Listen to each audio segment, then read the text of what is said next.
Today we're doing 7 levels of Fortnite POIs, and we're starting at level 1, trash.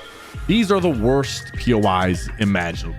Some of these are just worst versions of either great POIs or even some that weren't good to begin with. Then you have your corner of the map POIs where most of them don't have that much loot, so you spend the entire game just trying to farm up and run from the storm. And you end up making it out of the storm with 2 guns and a toothpick and 36 HP. And there's even some POIs where you couldn't even get materials from them, like the pyramid and convergence. So those are definitely level 1 trash POIs. But there is one that stands above them all, and this one is personal. The worst POI for me, the worst level 1 POI has to be Coral Castle. Now, this POI just started off on the wrong foot to begin with. Everybody thought we were going to be getting an Atlantis collaboration because of Aquaman, but we ended up getting Coral Castle. And as soon as you step foot in Coral Castle, you notice that the POI has very loud and annoying music that plays the entire time. It was also in the corner of the map and inside a divot of a waterfall, so people could just look into the POI and shoot at you and third party you, and they did. There also wasn't that much loot, and the buildings in this POI was not really meant for build mode, and back then there was no zero build. There was a lot of awkward corners where you can't build, and the materials that you got was very minimal. It was an awful POI, and there was never a reason to land there.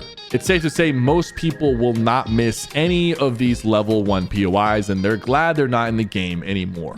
Next up, we have level 2 POIs. These are bad POIs, but I will say that some of these could be some of your favorites, but you might be blinded by nostalgia because a lot of these are just bad.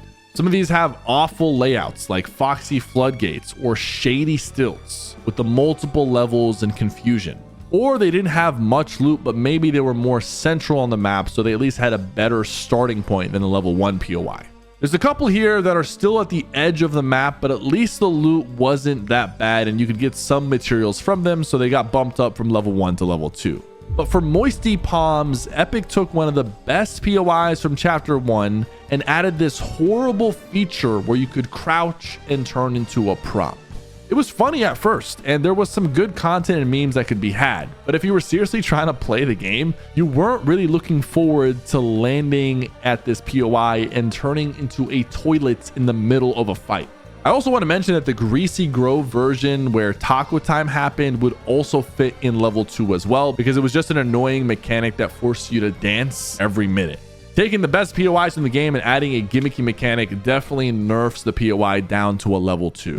But what makes a level 3 POI? This is the mid category. As I've mentioned in previous videos, mid would almost be forgettable. Not bad enough to remember them being bad, but not good enough to miss them or hope that Epic brings them back in any way. There's POIs that you might not even remember that were just in this chapter, like Whiffy Wharf or Twinkle Terrace. And if someone told me these POIs right now, I would assume they made them up because I don't remember them. These are normally the smaller POIs, more like filler locations. Some of them might be worse versions of other POIs, but they don't have terrible mechanics like taco time or prop hunts. They also might have been on the edges of the map or hidden away, so you never really landed there often.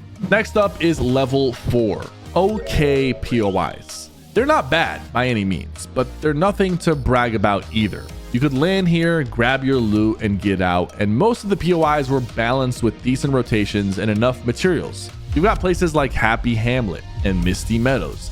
They were both full of loot, but were in somewhat awkward spots on the map, not quite on the edge, but close enough. And then you have Polar Peak, which might be one of the most memorable POIs from Season 7. The fights for the Infinity Blade were absolutely insane, but the amount of loot that was there was really not that high, and there was a lot of awkward moments trying to get up and down the big mountain. Most of the POIs here aren't fan favorites, but they were consistent and somewhat reliable. The kind of location you never really complained about landing at, but might not have gone out of your way to do so anyways. Next up, we have level 5. These are good POIs. Level 5 POIs is where you really start to see a big jump in quality of life. These spots weren't just reliable. These were locations you wanted to drop at. The loot was great. The layout made sense. They weren't the craziest or the most iconic, but they nailed what a good Fortnite POI should be. If some of them were in better locations on the map, they might even be level 7 POIs. We're starting to get into POIs that had vaults or bosses with mythics and medallions that weren't necessarily crazy. Like Castle Doom, for example. This POI could have been massive, but it was literally so far on the edge of the map that I'm not sure anyone really had the chance to actually see the whole thing before the storm consumed them. I rarely remember the zone actually pulling towards Castle Doom because of where it was located on the map. But if you did get a chance to have an end game there, it was actually a lot of fun to fight and loot around that POI. And of course, you got to fight Dr. Doom himself, and he did offer a pretty decent mythic.